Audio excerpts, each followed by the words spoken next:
Tonight on PM Express, a conversation on the reversal of benchmark values which took effect today. Well, it's been received with mixed feelings. Whilst Guta expresses worry over the reversal, the AGI has endorsed the reversal, saying it will encourage local patronage. Government says it seeks to generate revenue with the reversal. But what really will the impact of this move be on the ordinary Ghanaians? That is what I'm going to share with you this evening. So this evening on the PM Express, we want to look at how this will impact. But where is this even coming from?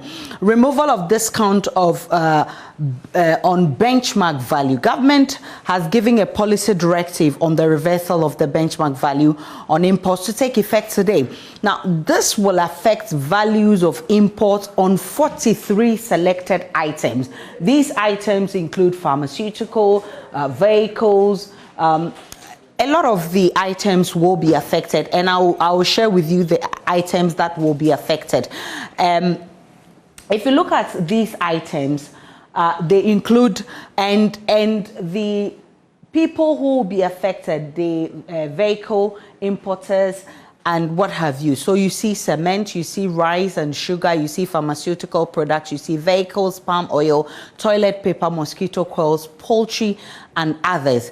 And of course, vehicles. How much or how many percent would you find on these products? On vehicles, you have 30%. That's the discount that you would be giving at the port if this benchmark had not been reversed by government. 30% on vehicles. Now, if you come to general goods, you have 50%. And in there, you have pharmaceutical products, you have poultry products, you have all the other products that we shared earlier. So this is the bone of contention. Ghanaians are not receiving this kindly. I mean, it's being divided. The Guta on one side and AGI on the other side. But we'll be looking at how this will impact generally on the public. Let's look at what the reaction has been. Guta says government should immediately withdraw the statement issued by the GRA.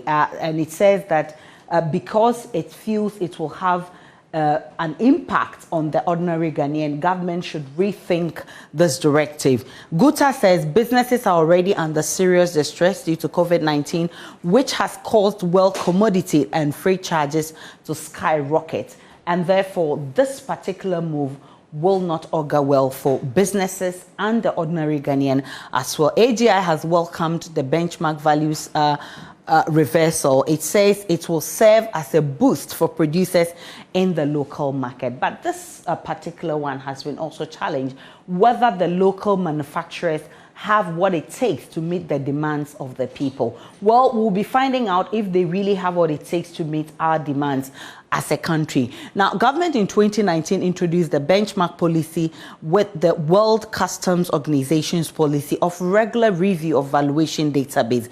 It was expected to make Ghana's port an attractive destination for international trade over the medium term. Well, there are some who say the benchmark has not actually, the country has not gotten the purpose for which the benchmark was introduced. Is that what it is? And is the reversal the way forward? Let's look at the gap of revenue generation over the period. In 2012, government expenditure was at 20.9 and the revenue generated was 16.7. In 2013, expenditure shot up to 27.3 and then now revenue generation to 19.5. In 2014, 31.9 government expenditure versus 24.7 revenue being generated. And in all of this, just look at how the gap is being widened gradually. In 2015, you see 37.3. That's government expenditure. Now it comes to the revenue generated is 31.1. So you see that in all of this, from 2012 up until 2022, that is being projected, there has never been a time when revenue generated is, coincides or it's equal to the expenditure of government. You realize that all the time, government expenditure is higher than revenue generated. In 2015, 37.3, that's government's expenditure. Revenue, 31.1. In 2016, you have 51.1% as government expenditure, and versus 33.7 revenue. In 2017, 51.9 government expenditure versus 40.3 revenue. And in 2018, 58.1, and that's has 47.6 revenue being generated. In 2019, 67.85% expenditure versus 53.4% revenue. In 2020, 96.4. Just look at how between 2019 and 2020, the gap is very wide. 67.85 in 2019. In 2020, 96.4 for expenditure. Then revenue generated, not much there, 55.1 for 2020. In 2021, you have 113.8 against 72.5 revenue. And in 2020, the projection is that 137.5 is what will be the expenditure of government against 100.5 revenue. So even at that, including the benchmark, the reversal of the benchmark value, including the e-levy, there is still a deficit over there, because you realize that if government is able to generate 100.5%, then it still has some deficit to meet the 137.5 expenditure. Tonight, we're asking the questions. Is the reversal of the discount on benchmark value, is it the surest way for government to generate revenue to run its expenditure? Stay with me. I'll be introducing my guest to you after this break.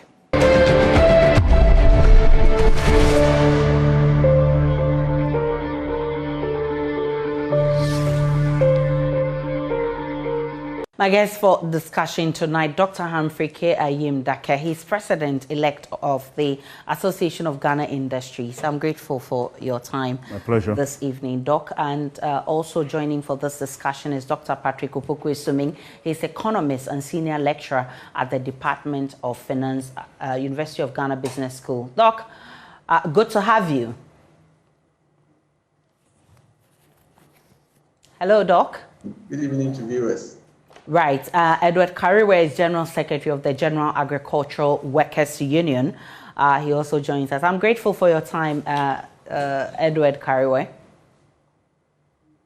Yeah, good evening. And Frank Atanle Kofiga is General Secretary of Vehicle and Assets Union. I'm grateful for your time as well.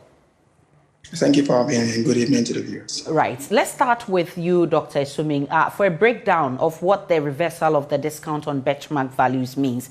I mean, 32% on vehicles, 50% on general goods. What does the reversal actually mean?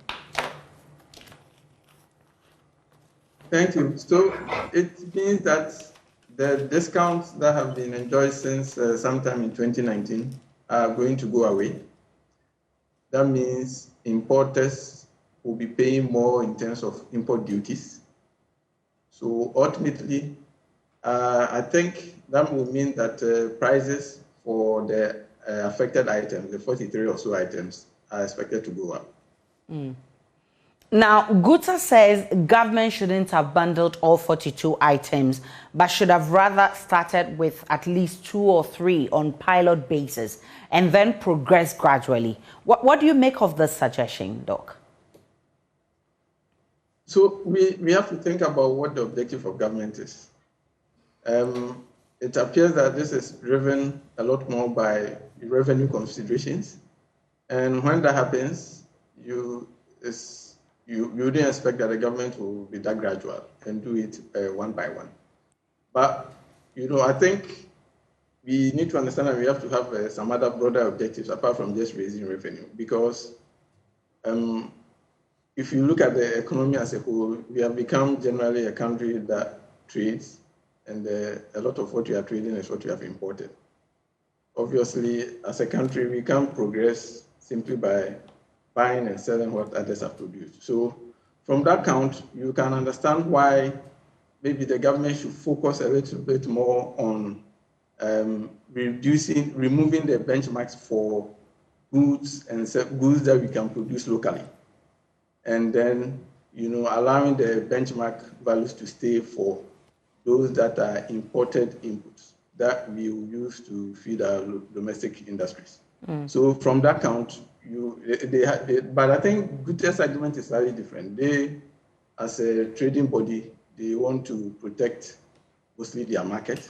So that is where the argument is coming from. But even if government wanted to make a tweak to it, I think it should have been giving more consideration to imported inputs and making sure that all the ones that we can produce, all the goods that we can produce locally, we go ahead and remove the benchmark values.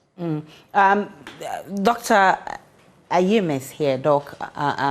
Let me say thank you again for coming to the studio. But Guta has made it clear that this would have an impact on the ordinary Ghanaian. Why are you jubilating over this? Well, thank you for the opportunity, and good evening to your viewers.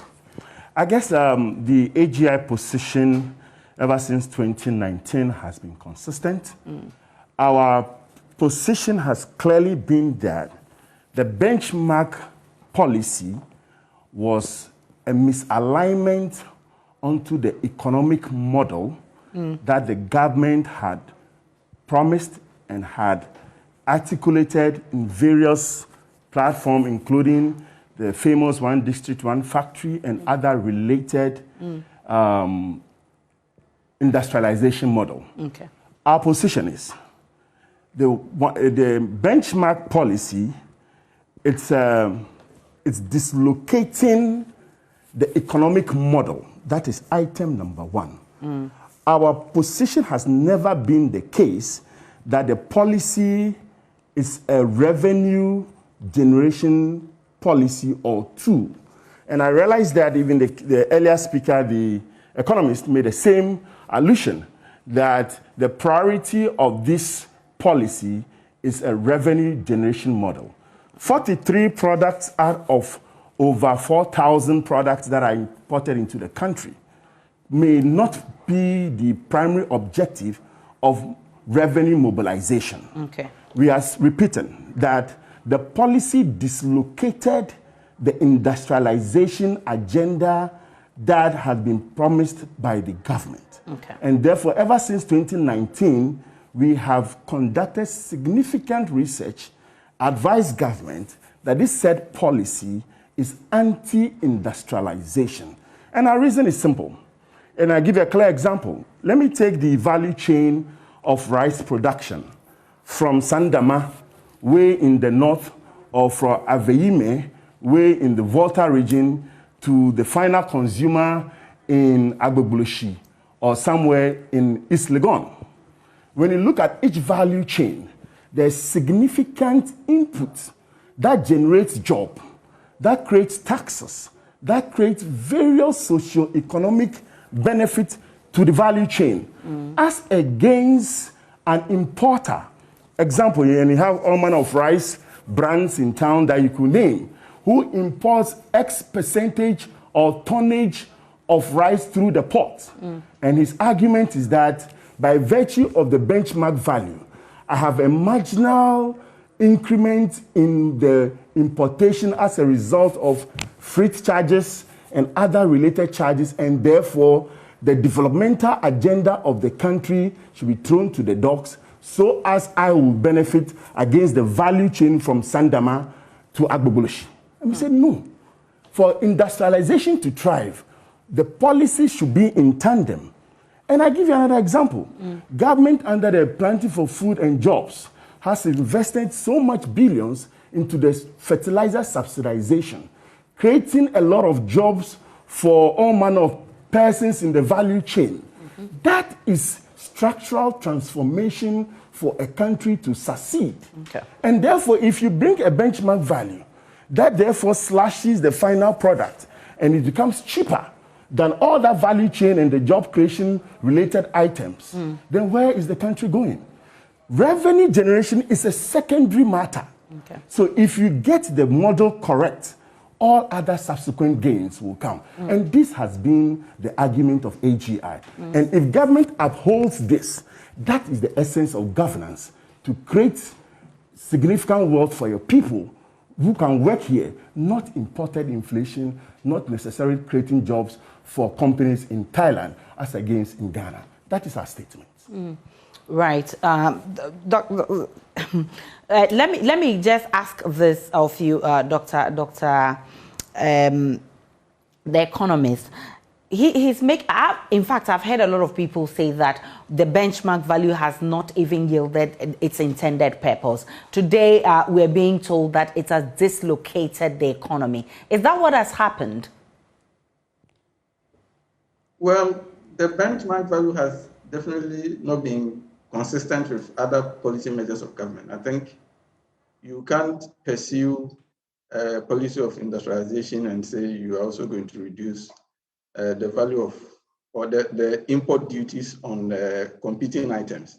So from that point of view, it has not been mutually consistent. And generally, if we want to promote, if you look at some of the items that the remover is applying on, like poultry, like rice and other. So if you have a planting for food and jobs agenda, and you also have a one district, one factory, then making it easier for imports to come into the country obviously doesn't help the agenda. So from that score, yes. So it has one of the when the policy was announced first, when the vice president announced it, there are two considerations. One, a big part, the reason why I said revenue was a big consideration is that he said that a lot of Ghana's exports are not competitive. And by slashing the benchmark values, they are going to bring volumes and make more revenue. So I think the revenue consideration has always been there. But the broader point we have to understand is that we can't sacrifice short-term revenue for the long-term plan of the country. I think we need to have a consistent long-term plan, a strategy, saying that even if at this point there are some goods that we need to import, we have to have a long-term strategy that says over the next 2 or 3 years, we are going to invest more in developing this sector. And at that point, it becomes necessary to start removing the benchmark values so that, at that point, the country would have generated the local substitutes. So when you do that, then it will lessen the price impact of removing the benchmark value. So overall, it's obvious that the benchmark, it didn't achieve what the government wanted to achieve. I think the finance minister, Mr. Boahen, has admitted as much, that it didn't achieve the revenues that they wanted. And at the same time, it's not clear that at the time the benchmark values were brought in, domestic prices reduced that dramatically. What does this mean for the General Agricultural Union, Workers' Union? Well, we need to appreciate why government implemented the benchmark policy. From my perspective, all right, it was not well thought through policy. It was not well thought through policy at all, because what it ought to have achieved, or what it was expected to achieve, would never be achieved. Because so long as demand at that time remained the same, the mere fact that you reduce the imports, the duty on imports, did not necessarily mean that prices will fall in the market, because the importers are rational beings. And once they are rational beings, you don't expect them not to cash in on the demand at the time and then the low cost to maximize profit. So for some of us, it was not a well thought through policy, because the objective it ought to achieve, from the onset, one could see that it was not achievable. Now that it has been removed, of course, there are implications for it. And what are those implications? The implications are that prices of imports will go up. And when they go up, the general agricultural system is also part of the entire economy, and therefore it will indeed affect agricultural production.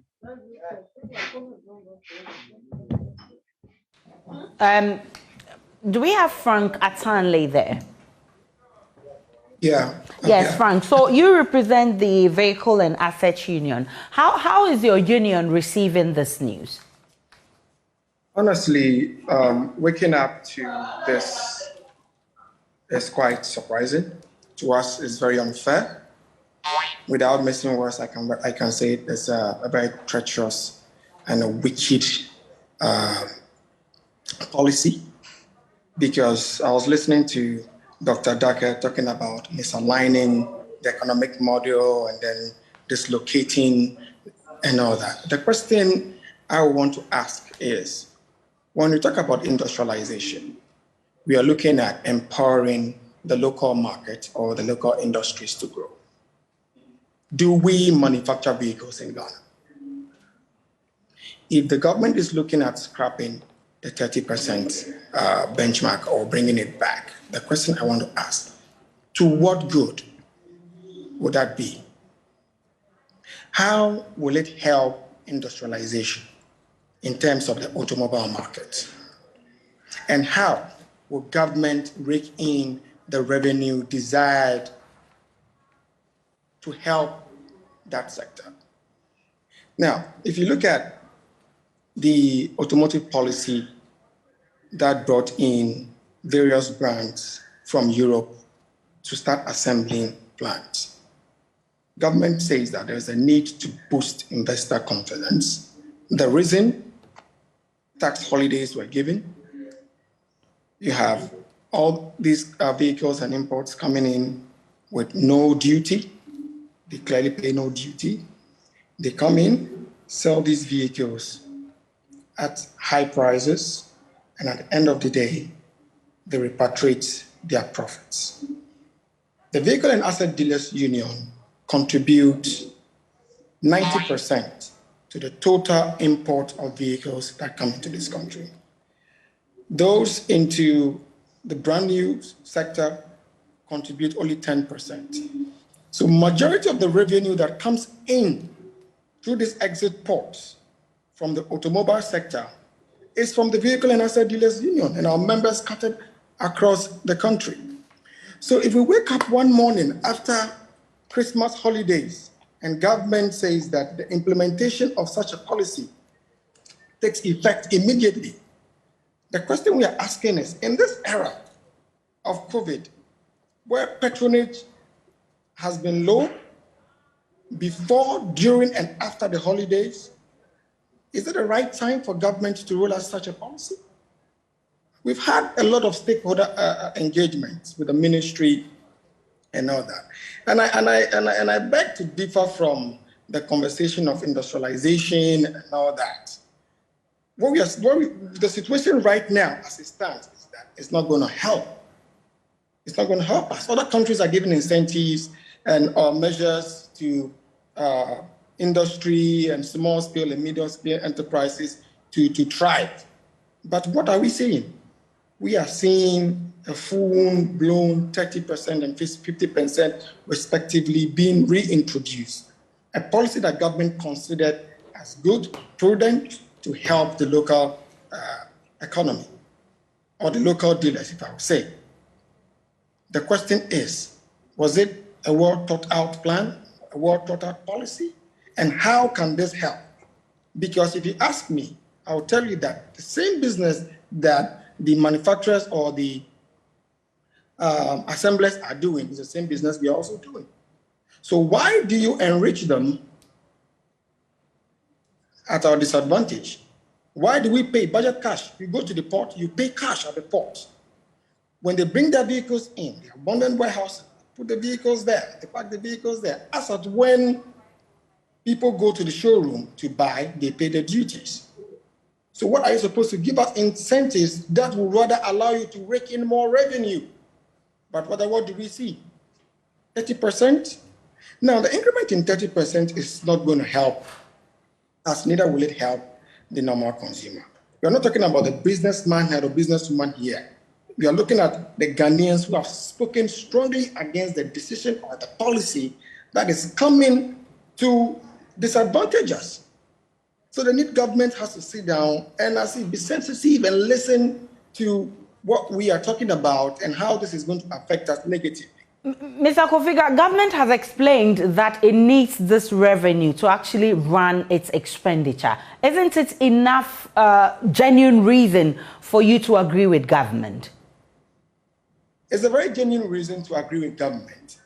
Then why will you at one point cut down or give tax holidays to one group of people and to another group of people you increase the tax or you increase the benchmark value if you actually want to increase revenue mobilization? Dr. Imdake, so this is the point. Why do you, I mean, just as he say, you are helping those companies who have come to establish here, you're helping them to gain more, and then you are, but even the main point has been whether you have the capacity to even meet the local demand. And they're saying you're being self-centered, you're thinking about your businesses and not thinking about the ordinary Ghanaian, the impact this is going to have on the ordinary Ghanaian. Okay, you've asked about 5 questions, and let me do it again. Aisha, between yourself and your other colleagues in the journalist space, you keep misplacing the priority, and you keep hammering on domestic revenue mobilization as priority number 1. Once you do that, you distort the engagement and the advocacy for industrialization. What's the number 1 the priority, number 1 if is, not the Ghanaian? The number 1 is aligning policy with the developmental paradigm. What is the developmental paradigm of government? Among others is industrialization, where the auto industry policy falls as one of the umbrellas under the industrialization agenda. And therefore, government says, I am determined to do what we call the bauxite integrated project. So the various output out of the bauxite product, which is the alumina that goes through Valco and Aloex, can create a value chain of inputs into auto industry into the future. That is industrialization. And by virtue of that, government then opted to create the market by encouraging auto industries to relocate to Ghana to start assembling and into the future gradually start creating employment and taking these various inputs. Granted that the bauxite integrated project works, all these various inputs will feed into the industry agenda, agenda 1. Agenda 2 then becomes revenue mobilization. If you misplace it, then the engagement distorts the citizens, and then the citizen sees it as a sole revenue mobilization agenda. And then they start asking the question, why is government driving us at that high cost? But I'm happy that you made the point about the gradual creation of employment. Couldn't government have done this gradually? I mean, I think that is what and it's evidence. If out of over 4,000 products, government opts to do 43, is that not gradual? And then you should be able to pick specific growth pools that will help you reduce your deficit in terms of revenue and in terms of deficit. That cyclical issue that leads to deficit will be broken such that government can drive its industrialization agenda. I keep emphasizing so that we do not lose focus on the bigger picture of the economic model agenda. Then you can go for the others. My colleague, the direct beneficiary here is the ordinary Ghanaian. And don't forget that. I do not dispute that. And the ordinary citizen over the period accepts that Ghana cannot live by importation of products and then develop. We've seen development in many nations. Today, we're going for AFTA. We have signed AFTA. And it's a product we must build capacity so that over the next 5 to 10 years, we'll be ready to take advantage. If not, our friends from Morocco, from Egypt, from South Africa who import their finished products into Ghana and who cannot create jobs. Today, the big elephant in the room is job creation. Okay. So if you do not focus on the economic model and you substitute for revenue mobilization, you miss the mark, and then the economic discussion is distorted. So I will really go back to that set position. Okay. And then you mentioned capacity. Capacity has a correlation with demand. Okay. And therefore, as demand grows, capacity is a process. It becomes a business opportunity for investors and entrepreneurs to expand to meet it. So when I hear people asking capacity, what is the correlation? What is the policy that is in sync to give the investor or the entrepreneur confidence that once this policy is not dislocated and I can have confidence, I can put my money in and wait for 10 years and get a revenue. That is why I keep emphasizing the economic model is priority number one. Emphasize on that and all others will come into play. But let's not dispute the fact that Frank was making. He says that they contribute about 90% of their revenue at the port through duties. And then he talks about the fact that every Ghanaian needs a vehicle. It's no longer like a luxury. We've all agreed that it's a necessity. How many Ghanaians can purchase brand new vehicles from these VW and the others that you talk about? A lot of them will go for home use vehicles from outside the country. We don't have that here yet. So, Aisha, yeah. that is an assumption that you have not justified by any research. Developed countries trade with new cars on mortgage, on high purchases. Once your economic development model is right, and there is certainty and prediction, you have fund managers and various banks granting you facility to any worker which is in a formal employment and can guarantee its identity and can be assured of payment. Okay. The economic model is so crucial. You mentioned another issue regarding the contribution of the service industry. Because what my colleagues saying, talking about from the auto dealers, it's purely service. And in the service industry, he may import 10 cars. Okay. The best number of employees he might have might be 5. Okay. The taxes they might contribute might be X. The informal position and the informality of our economy is also a negativity to tax mobilization on the local market. Okay. And as you drive industrialization, and if you go into the history about deindustrialization, and today we call it servicification because the service industry has dominated the landscape. Okay. The disparity in these two forms of models is what we are suffering from, and you see a lot of informalities all over the place. Okay. And then it goes all to the extent of affecting labor, the cost of labor, the satisfaction of labor force, and then that goes into banks willing to grant funding for a graduate from school to buy a new car. The distortions are what we seek to correct, and this is one example of it. And as you seek to do that, and government listens and gradually position itself, that becomes the structural transformation. And gradually, it's a chicken and egg situation. That is why the decision makers are managers of the economy. They've got to figure out how to balance the economic model, revenue mobilization, and gradually get to their target. Okay. That is their tax. But we will tell them if it's dislocated. That is it. Aside the fact that people are talking about COVID-19, which you, AGI, has also spoken about, that COVID has affected businesses and what have you, and therefore it's not, the timing is wrong. There's also the bit about the fact that it will be difficult for government to achieve its single-digit inflation with the reversal of the benchmark value. Dr. Suming, is that correct, that this will affect the single-digit inflation with the reversal of the benchmark value? Well, I think, at the moment, we are not even achieving the single-digit inflation. So, yes, we should expect that prices will go up and the inflation might inch up. But I think we need to put it into broader context. So if we had the other complementary policies to ensure that, with the removal of this benchmark value, there's more domestic production, and therefore, ultimately, the economy is going to be the better for it, then it's really a short-term trade-off. So then in that case, Ghanaians should be happy to absorb the short-term price increases, as long as we understand that going forward, the economy is going to grow and we are going to create more domestic jobs.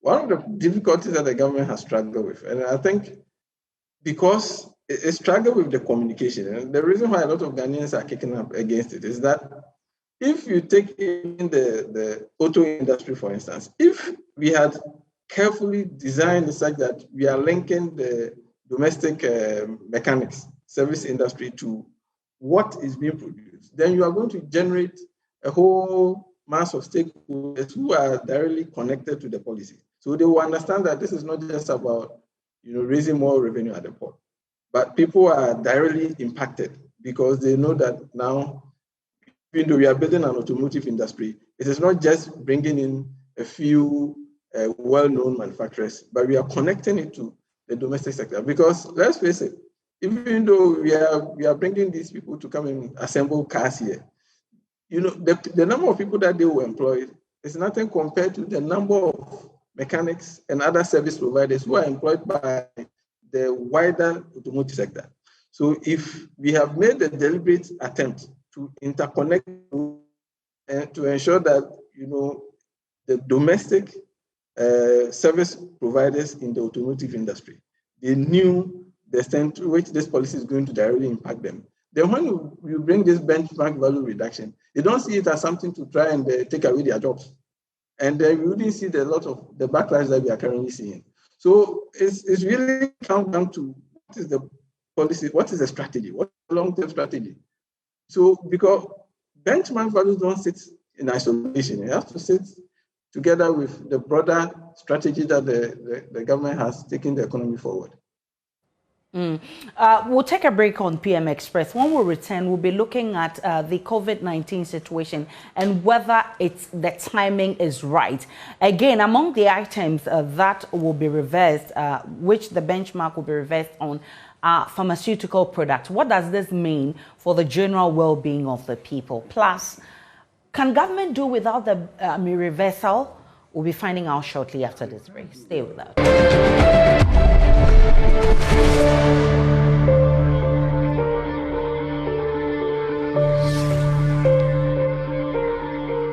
Welcome back to PM Express. We're talking about the reversal of the reduction on benchmark value at the ports, and we're talking about 30% for vehicles and 50% for general goods. And I was asking a bit about COVID-19 pandemic. Our government itself says that COVID-19 has thrown its economic policy out of gear.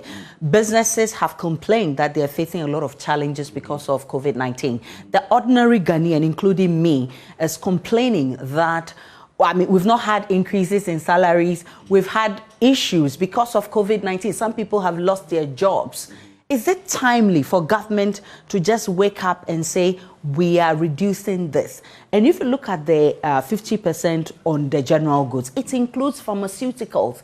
And that's one area that people are even crying the most because people need medication for survival. So you think it's timely for government to do this? Well, you keep asking timely, and I'm wondering whether there's always a perfect time for such engagement. And as you keep saying, what is the right time?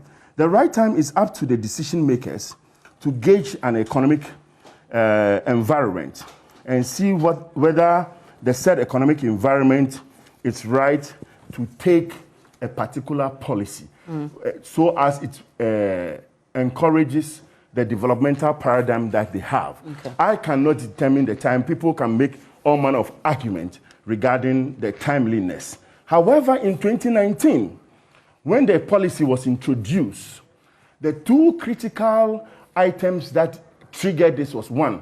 In 2019, the common external tariff, then which came into force in 2019, harmonized all the tariffs within the West Coast barriers.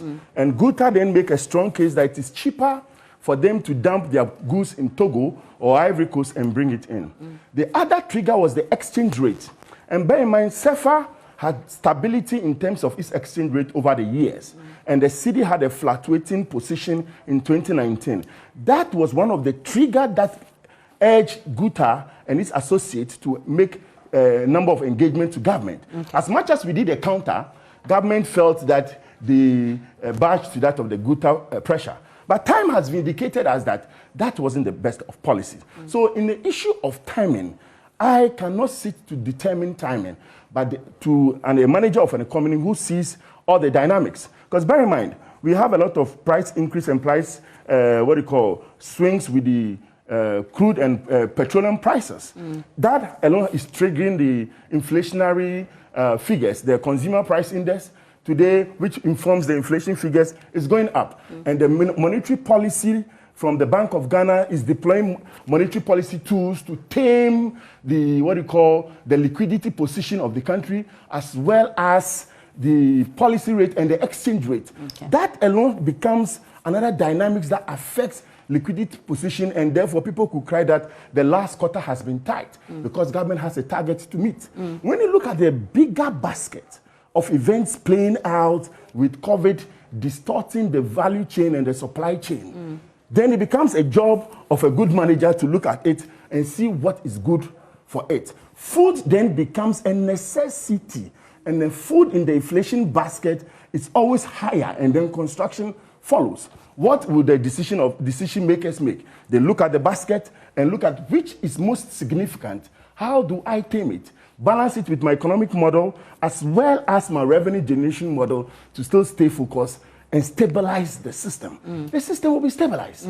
So when people ask of the timing, let them look at the broader events playing out in the inflationary rates and the various indices playing rate to make a decision. You cannot use an isolated case to determine the price. And COVID had impact. Yeah. And getting out of COVID gives an opportunity for a fresh start. And I think it's the right time for government to go in for the industrialization policy and make sure its policies are aligned to help the auto industry and the pharmaceutical industry and other related industries. So when you talk about the broader impact, some will say if that is what it is, that government must also consider cutting down its expenditure. But let me bring you in, Edward Kariwe. Moving forward, how do you want this whole issue handled? Well, I think that we need to appreciate that imports are part of the broader developmental strategy. But imports can be good and imports can be bad depending on what you bring into the country. If we import to support local production capacity, then of course that particular import is good. If you also import at the time of need, where there's a disaster and so on, that to save lives and so on, that import is also good. But where you make imports that come to destroy local production, and Okay, we're losing Edward Kariwe there because of the connection. Let me bring in Kofiga. Kofiga, what do you want from government as we speak? Because it's already been introduced and the reversal has started today. I think government should reconsider the decision. Import is bad. For instance, if you to have the bench. Okay, we lost Kariwe again. Let's try and fix this line. Kofiga, let's hear you. I think this is not a right time. I've heard a lot of policy estimations and then projections by our learned friends there. And I really understand that. And I will appreciate if I'll bring this before I conclude on that there is no linkage between the service industry as the domestic industry we have here with the manufacturers who are in. There is no linkage between the production and the people who are in. I would say the VWs, the Toyotas, the Nissan, the Sinotruk, and the rest. There is no linkage between the marketing and distribution. There is no linkage between the Vehicle and Asset Dealers Union and the manufacturers. But what we were told was different, that these guys are coming in, they are coming to help boost the automotive industry, i.e., they want us to exit and then take upon ourselves what they are bringing. So Ghanaians are supposed to be there manufacturing or assembling. Ghanaians are supposed to be there selling and marketing. But I'm yet to see a single person from this value chain being or having been employed by any of this company. All those there are new people who are not mechanics, of the Vehicle and Asset Dealers Union, and it happens that questions that are being asked can only be answered by government, cannot be answered by us. So at this point, in this COVID era, where we all need a lot of resources in order to live, like you said, we need food to eat. So if we need food to eat to survive, why then are we going to pay all this money that we've not budgeted for, we've not planned for, we've not estimated for? The implementation process is very bad, abysmal in this way. We wake up in the morning and this thing is, the government should see it, government should concede, okay? Right. They should just understand the need for them to think about the ordinary Ghanaian. Yes, the developmental ship, but this is not the time. Okay, this is not the time. You cannot buy a brand new vehicle overnight if your salary is 1,000. Dr. Sumin, I have 1 minute to wrap up. Can government do without the reversal? Well, I think, the policy has been made, and we have to keep on. I don't think it's time for us to go back. Once, the reversal has been brought in, we have to understand that it's not just about revenue. But, the AGR has been playing up the industrialization aspect of the reversal. We have to understand that the reversal in and of itself is not enough to engender the industrialization that we need. The domestic production sector faces challenges. Those challenges have to be addressed. So while we remove the benchmark policy, we also have to make sure that we are truly investing to boost domestic production on the other side. On the issue about whether the timing is right, well, some will say, we will never, there's no time that, people will agree that we should implement this policy. You have to understand that during the COVID, the government has committed a lot of support to help domestic manufacturing in pharmaceuticals. So some people will say, well, on that basis, it's time for us to maybe remove the benchmark value so that, especially for that particular sector, we begin to see the domestic production picking up. So I think if you look at the long-term view, I think this is the time to remove the benchmark. The timing is now. I'm grateful for your time. Is now. Yeah, Dr. Suming is economist. Dr. Im Dake is President-elect AGA. Thank you so much for coming. Frank Atanle Kofiga is General Secretary, Vehicle and Asset Union, and Edward Kariwe. Apologies, time will not allow us. Edward Kariwe is General Secretary for GAO. I think you've made the point that government should stay its course. The timing, the economic model is necessary. Now. Job creation is now, and the revenue mobilization could be the fourth leg of it. Right. Government should be bold, stay its course, don't waver. Thank you. Thanks for watching. Enjoy the rest of our programs.